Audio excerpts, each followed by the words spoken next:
来看台东的往来食客开放外销中国，也毋过头一批有一个货柜，互中国海关验到有糖，所以又个禁止进口。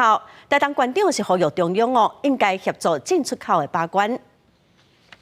台东县今年为准备往来食客开放外销中国，甲台东大学合作，制定包装厂清洁居新的流程规范。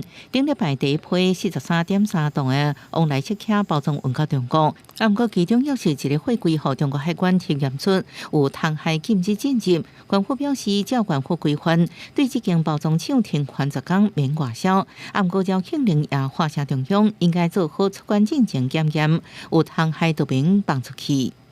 这边我们都一切的按规定，因为本来关于如果检验出包装厂有不合格的货品，我们按规定就是要停货。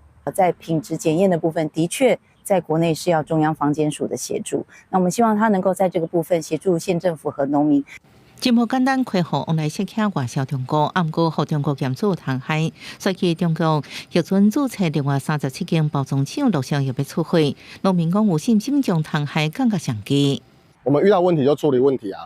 那介壳虫肉眼本来就很难辨识，相信各包装厂一定会再更积极去面对它。有特别的要求说，因为这个蔬果厂上面可能都会附着很多的，不管是虫卵或者是幼虫。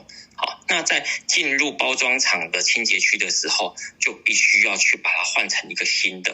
台东县府强调，包装厂的糖害清洁比中央目前规范更加严格。不过最后检验放行权责也是在中央。空检署在12月7日发出的新闻稿表示，因为中国到今嘛对台湾要求佮提供相关检疫规范依然无结果，今嘛仅能照原本的做法检验，而且第一批的厂香并无糖害，呼吁中国赶紧恢复量化技术对话。记者综合报道。